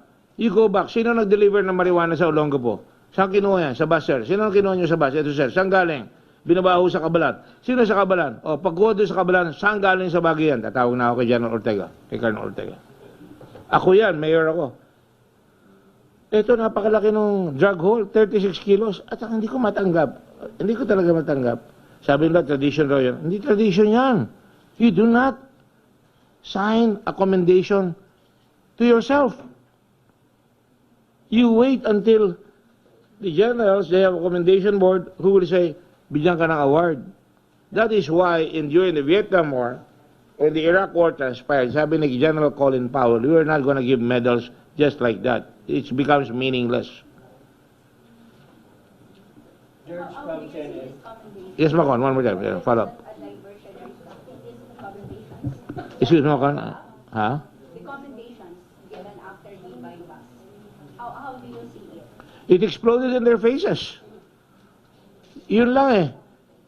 Pagkatapos magbigay ng commendation, pinahuli lahat yung mga tao niya. Ang hindi ko matagtahan, ito, iladagdag ko na. Bakit, ito ang criticism ko sa system, no? Bakit hindi pa inimbestigan ng todo si Colonel Albayalde at the time? Di ba dapat inimbestigan yung tao niya? Dapat kasama na siya doon. If they had done that, hindi siguro umabot sa ganito, o doon pa lang nahuli na. Hindi ginawa eh. Those are vital questions that have to be asked.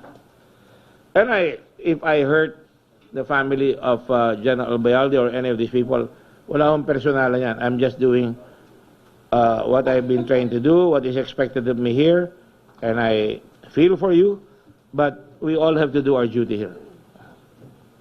George, CNN, sir, maybe get your reaction because NAPOLCOM is saying that their review or reinvestigation of the case sa Pampanga is not meant to file charges against Albayalde and the other policemen, but to just serve as guide to the president to make his decision. What do you think about I don't know why they say that. They must make decisions. Sir, saying that They must make decisions. Generals make decisions. Summary boards make decisions. NAPOLCOM makes decisions. IAS makes decisions. Courts make decisions. Any delay is justice denied. exactly the point, sir, because we're running out of time. No, I think the president is really just waiting for this decision. I hope I'm not misreading what Bongo said. That is in fairness to the president. Interesado siya malaman kung ano tayo. Because he doesn't want to be unfair. I don't want to be unfair. As much as possible, hindi. Sabi ko, hindi gagawin yan. Una, hindi gagawin yan. Eh, nung lumalabas na ito mga inisa-isa namin hinimay na, may problema tayo. Ang sabi ka namin sabay pa kami ni Rudy, sabi niya, Houston, we have a problem. Eunice from PT4, then followed by Mean and Malu. Eunice? Sir, clarification lang, yung more than two resource persons na nagsasabi na tinawagan nila si Albayalde, could be a clear proof na nakinabangan ko si Albayalde. But I'm not relying on those two. I have to relate it to the evidence at hand, their testimonial evidence, as well as the circumstantial connectivities. Sir, any advice to Albayalde, like after niya mag-step down, what else can he do? He should prepare for a good lawyer. I think may chance siya makalusot yan. Hindi naman cut and dry itong kasong ito na ako, tingin ko malakas yung kaso, but if he has a good lawyer and if he can cross-examine and say, bakit hindi nyo sinabi sa akin ng araw yan? Ba't di nyo ako binigyan ng day in court ko ng araw? Maraming mga ipapalabas dyan. Because ang tagal Yun ang mali. Kaya nga I'm criticizing the system na naabot kayo ng 6 years, 3 years, ang tagal-tagal. Hanggang ngayon, nandiyan pa sa police force yan. Bakit nalalakad from dismissal to demotion?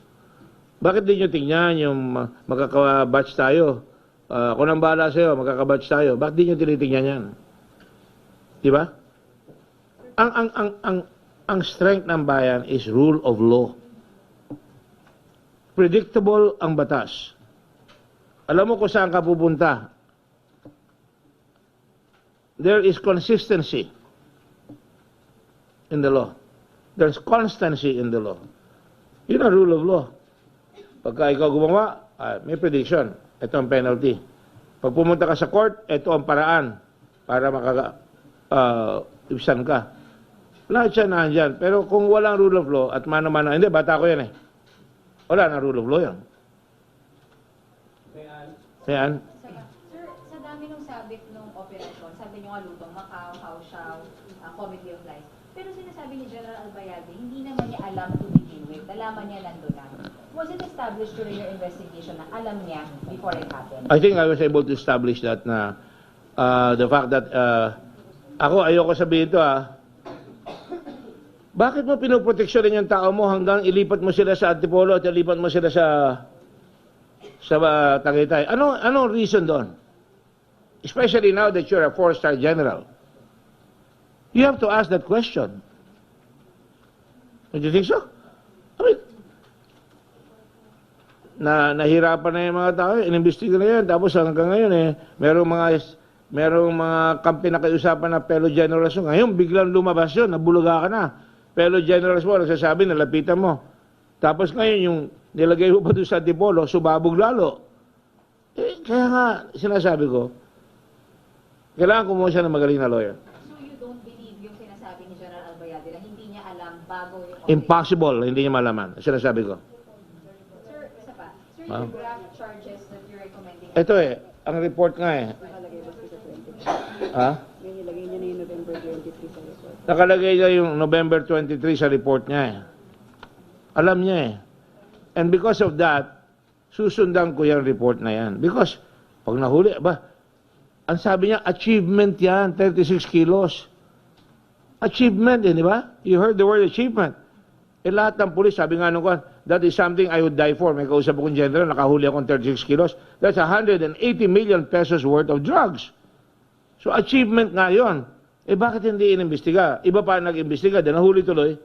But his claim was, nung nagkasabit-sabit, hindi niya alam bago nag-umpisa, sir. You cannot claim that. You are the superior officer, you are the one in charge, the most proximate.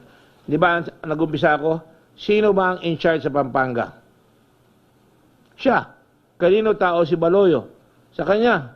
Kanino tao si Joven? Sa kanya. Sino dapat ang nagtanong, ano nahuli nyo? May nahuli ba kayong baril? Nakipag-coordinate ba kayo sa PIDEA? Tinawag niyo ba yung mga piskal? Lahat yan, dapat alam mo yan. Kung di mo ginawa, something's wrong. Very wrong. Sir, isa na lang. Sir, yung recommendation nyo ng kaso ng drafts kay Albayalde and the 13 cops, sir, yung kay Albayalde is based on the call to Lacadine and to... I've said that, I'll say it again. Hindi lang yung calls. The negative. All the facts, the circumstantial... No, all the connection, we went through it. You can 1 plus 1 plus 1 plus 1 plus 1 plus 1, pati court, pati yung dalawang PMA kasama niya, pati sila General Pulisima nagpa-imbestiga, General Petrasanta nagpa-imbestiga, pati si General Pero nagpa-imbestiga, nag-reenactment. Dali talaga. Carlos Codera, Boss Philippine Star. Yes, Matindi yung Oplan Tokham. Tapos yung PNP chief po pala natin sabit sa droga. Nagkamali po ba si Presidente sa pagkaka-assign? the President can make mistakes. Sinabi naman niya, ayoko na magkamali. All of us can make mistakes. I've trusted people before. I've trusted my brads. I had to fire my brad. But I still love him. But I had to fire him. Sa tingin nyo habang PNP chief siya, may pinoproteksyonan din siya kasi sabi niya. Si General Albayalde, may pinoproteksyonan? Definitely. Pinoproteksyonan niya yung mga pao niya. That is his undoing. Kung talaga walang kasalanan yung tao niya, dapat lang proteksyonan niya. Pero he ignored the whole process until naging Star General siya. Habang, I mean po, yung habang PNP chief po siya, yung cell war on drugs, na kaya hindi siya, kaya nagtutuloy-tuloy kasi siya yung PNP chief. Hindi, ang sabi ko nga, di ba, narinig naman niyo ako pa nag-iimbestiga. Mag-protest tayo sa China, pumapasok yung drugs galing sa China Abulin natin yan, i-extradition natin yung mga taong yan, nandun na sa Korea, nasa China. And by the way, in fairness to China, tinulungan tayo doon sa customs yung cylinder. Sila nagsabi sa atin na controlled delivery. Pero ito, ito, dagdagan na natin. Ilan na ang investigasyon namin? Anong frustration ko? We proved na hindi sinunod yung control delivery. Binuksan yung drugs. Dapat, ang control delivery, yan hanggang doon sa last row. Sa first row pa lang, binuksan na. Nawala ang kaso. Wala na pa rin nananagot. Hanggang ngayon, may dalawa pa rin na si Asierto. Nagtagal din tayo doon. Yung 1,200 AK-47, pinabigtagan siya. Si Fajardo. By the way, I even tried to get him. Salita ka na rito. Sige na, pumunta ka. Nung nagkabukuan na, sumibat na si Fajardo, sumibat na si Asierto. Hanggang ngayon, hindi nahuhuli. There is still rot in the system. Dapat hulihin yan, mga taong yan. And this is, sandali lang, Arj. This is a great opportunity for the government. I would love to listen to your conversation, you know. Really, I want to listen to your conversation.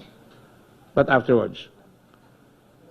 Really, hinahabol natin yan. Dapat, habulin natin yung mga nangyayari yan. Because if we don't, uulit yan eh.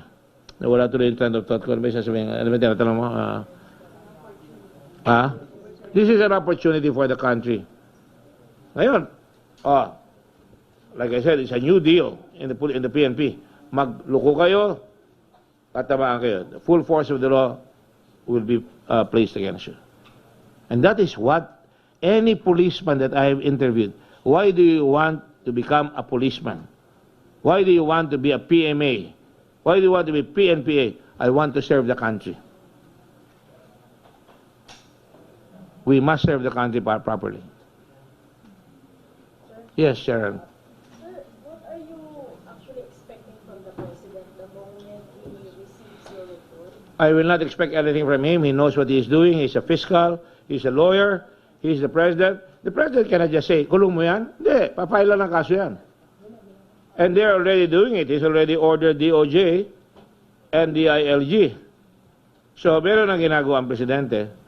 I will not late. Alam niyo tayo, we have to stop this eh. We have to make the system work. Bakit si Presidente kagad ang sasabihin natin?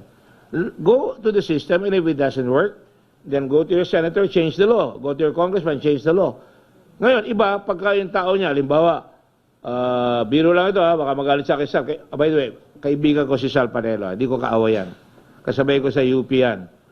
We can argue but not be disagreeable. Alright? Sinasagot ko lang siya, I have to protect the Senate. But, sinasabi ko, halimbawa, may pagbibintangan na malapit kay Presidente at hindi niya ginawa, then you can blame the President. Pero you were saying, kasi diba, Besides, the President hindi niya kandidato to eh. Hindi naman niya tao yan eh. pero sir, sabi kasi nakapag ni Senator Bongo, the President is waiting for your report. Correct. Kasi magiging basis siya for his future appointment. Definitely. Chief, so exactly what are you expecting out of this? I think he will choose the best possible. I don't fault him for this because nung hindi na bisto ito eh, ang ganda na dating eh, di ba? Pero na nabisto na, sumabog. Kaya nga naging ang lakas-lakas ng dating because all of us were disappointed. All of us were disappointed. I'm not happy investigating. Akala nyo, we're not. I mean, I don't want to be disappointed, especially people I know na who appear before us. Pag lumabas yan, wala tayong magagawa. So can I also be clarified? Kasi during the previous interview before this report, sinabi nyo na part of the recommendation will be giving protection to the 3 Mexico Pampanga policemen. Not only the 3, but the barangay. Is it part of the report also? Yes, that will be part of the. Although I have written a letter to the Secretary of Justice. And then last, how far or where are you from the possibility of resuming this investigation with the 3 remaining witnesses? Possibly Clean up na lang ito eh. It's open para in case dumating, we don't leave any stone unturned, so to speak. We are now going back to GCTA to complete the report. Perhaps, hopefully, when we get back to Congress, and also Bucor.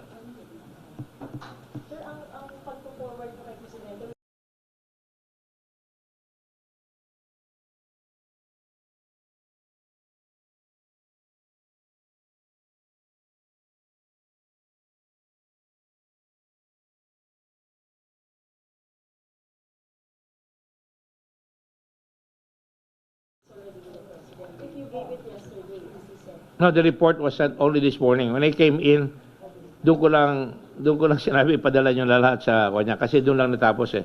As I told you, we left, what time did we leave last night? 3:30. I slept at 5 this morning. And then I didn't bother, for the first time, I didn't bother them. Usually, pagdating ko, may maisip ko, tatawagan ko pa sila. But when we finish it, yun na yan. Ang sabi ko sa kanila, I will not appear before and announce this unless all the senators get a copy. So, push the button sa email, padala nyo sa kanila. For senators and president. Yeah. No, yung sa Presidente, bahala na si Senator Go and Senator, I don't have the pay grade. June Veneration, Jerry, sir. June? Yes. Sa mga pinagsasabi nyo kanina, yung nagsama-sama yung mga testimonya, mga circumstantial evidence, na that Albayalde should be held liable for it. Yes. Doon sa mga pieces of evidence na yun, ano tingin nyo na isa, dalawa, o tatlong pinakamabigat talaga sa tingin nyo? It's very compelling kasi you cannot look at it from a chapter or a fraction of it. The totality of it is how we judge it. Yung pinakiusapan niya, yung hindi niya finalo yung nangyayari, blow by blow, hindi naman kailangan blow by blow eh. Nung mahuli na, ang ginawa niya lang is nagbigay siya ng commendation, mali pa yung pati siya kanya. Ang tingin ko doon eh, pag-cover up na rin yun eh. Oh, may mga award na yung mga bata, sayang naman na, wag na. Yung hindi siya lumaban dun sa kanyang accusation, na tinanggal siya for command responsibility. I have to put it all together.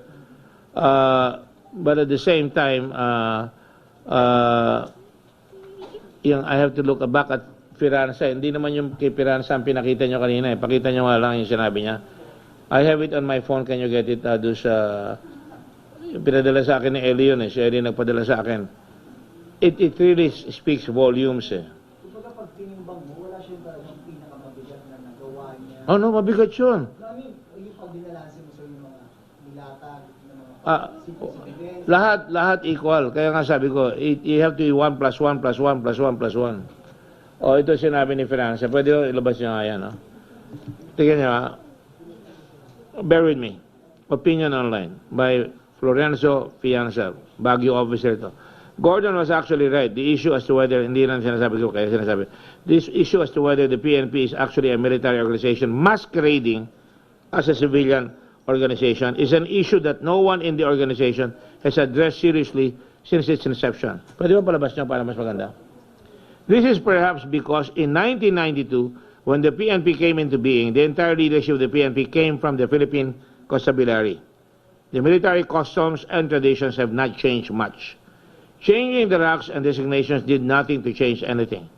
Senator Gordon was struggling, and he's correct, was struggling to understand why then Senate Senior Superintendent Oscar Albayalde did not raise any objections when he was relieved as Provincial Director of Pampanga in 2013.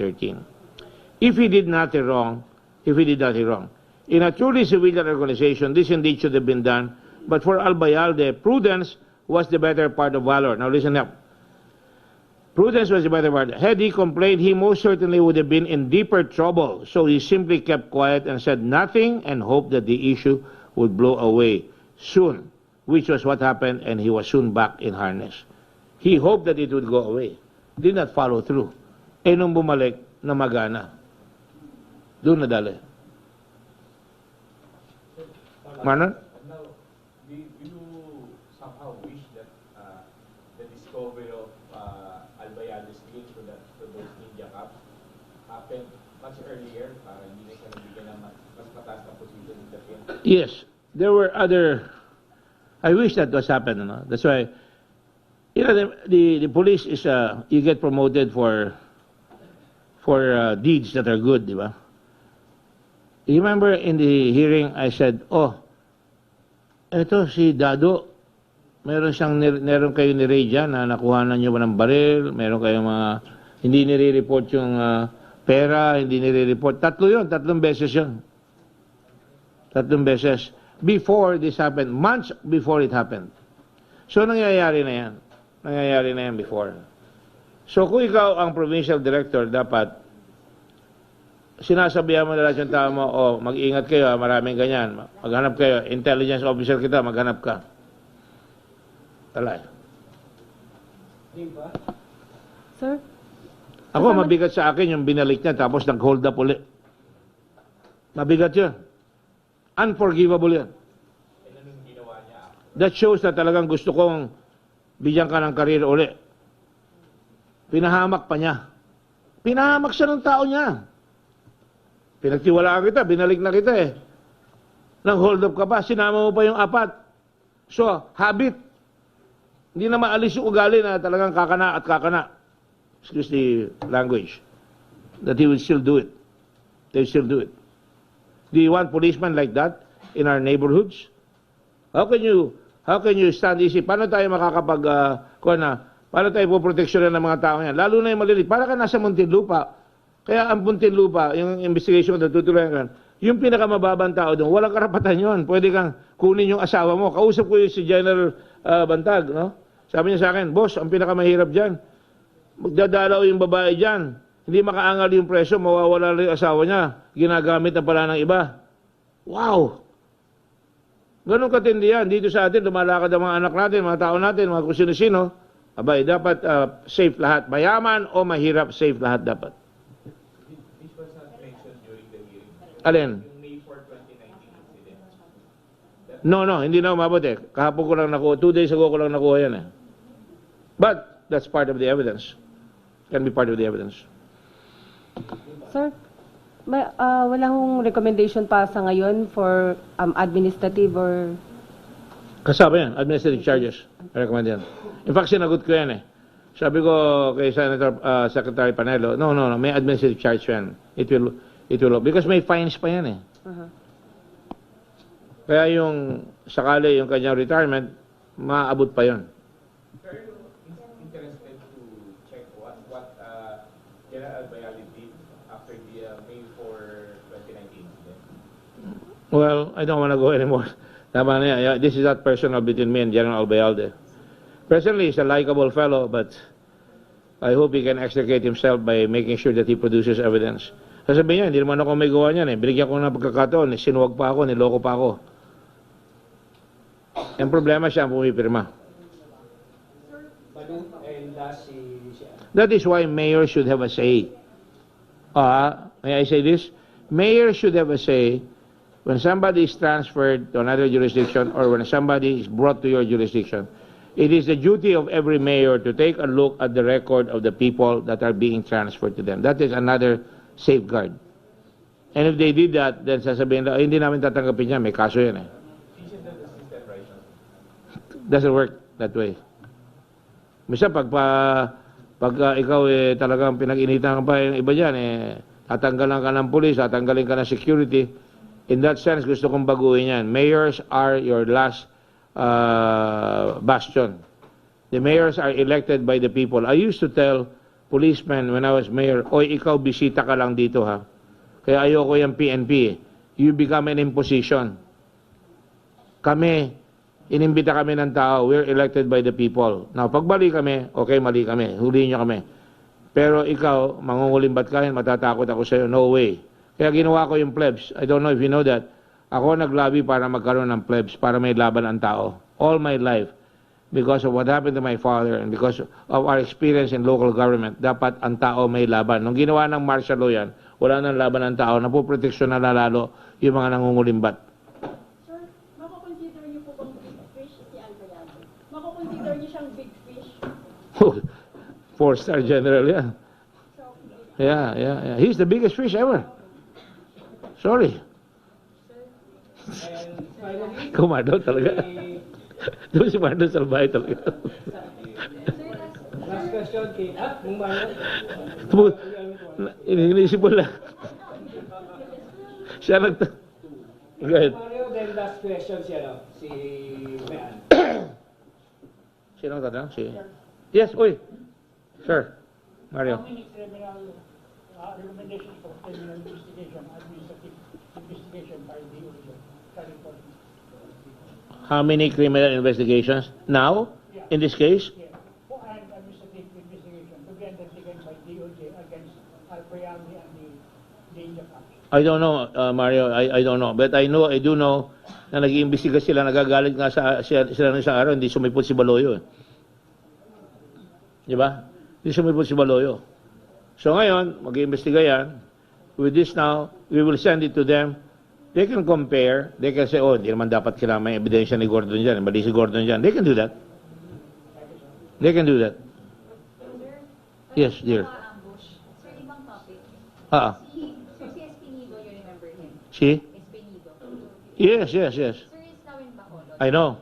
Sir, may sinasabi daw si Pangulo, binigyan siya ng free hand to kill sa Bacolod due to illegal drugs issue. Wala ba itong risk ng high death toll na naman kasi may ganitong utos na naman si Pangulo? You know, iba talagang klase si Pangulo. Yung sinasabi niyang kill. Hindi naman niya. Panakot niya yun eh. Ibang, parang si Fred Lim nung araw, shoot to kill. Di ba? Parang gagawin pa ni Fred Lim. Drug pusher lives here. Remember Ison? Nakandun sa police rescue van. Namatay doon. Remember nung araw, pagka may nabaril ng NBI o nabaril ng police, patay yung babaril dyan. Bawal yan. That's why we should always say, no, you don't mean that, do you? Ako, nandun nga sa abroad, sasabihin ng Presidente, if you bring drugs to my people, I will kill you. Di ba? Nagaganon ako eh. Pag tinatanong ako, no, it doesn't mean that. It's just scaring the living daylights out of these people. But you see nothing wrong with this kind of order. I don't agree with it. I don't have to agree with everything that he says, but I don't agree with it. And with all due respect to the President, I don't think he should say that. But if he thinks that's happened in Davao, na natakot sa kanya lahat yan, he will do it. And whatever works. And I just say, remember, hindi ako nagpapagwapo dito Mr. President, Mayor, Digong, I will say, ingat lang tayo because you might fall on your own sword. And I would be doing my duty to a friend if I said that. Anita, may pahabol ko. Anita, Legaspi, Channel 7. Sir, yung sa natapos na natin itong sa Ninja Camps, kailan ilalabas naman, sir, yung report ng DCDA, saka ano ng plano kay former Buford Chief Felton? That will happen. And he'll find out soon enough, and it will be also as specific as this. Huh? Whenever the President says those things, there's always a trail of blood and a trail of death. Then if you think that something is wrong, then gather the evidence and prosecute. We are not disallowed from gathering evidence. If we care enough, if the people there care enough, then they should gather there. I think some people have filed charges against policemen for doing that. Do you agree that these are not empty words coming from the highest leader of I don't like it. I'm not the President. I do not like it. I do not even approve of it. Because, ako, pag tinatanong niyo ako, hindi ka ba natatakot? May threat ka ba? Matatakot ako dahil walang nagte-threat sa akin. Pero hindi ako matatakot doon sa nagte-threat sa akin. Alam ko na eh. Is that a good analogy? Di ba? Di ba, Miss Los Baños? Hindi pa. Ba't gusto ba nang bigay ko yung telephone number niya sa'yo? Thank you. Can we have a... sige, I'm giving you all this sa inyo. Last down, sir, last down.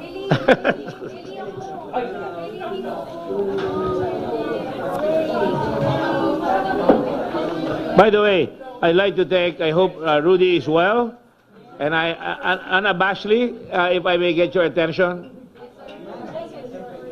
Mapipilayan ako kung wala si Rudy, but I would like to see that he gets to be in the courts. Rudy Kimbo, as Justice of the Court of Appeals or Sandigan Bayan, because he's a good man. I hope he gets well. Rudy, get well. Alaking hirap niya, nakikipagpuyatan niya hanggang 3 o'clock in the morning sa amin. I'd like to thank also the Justice Committee, si Attorney and all the new, kaya nga tayo kakain. Pareho tayo nagugutom palagi. Thank you. And thank you for your patience. I love you all. Thank you. Guys, mayroon tayo dun sa press office na. Salamat po.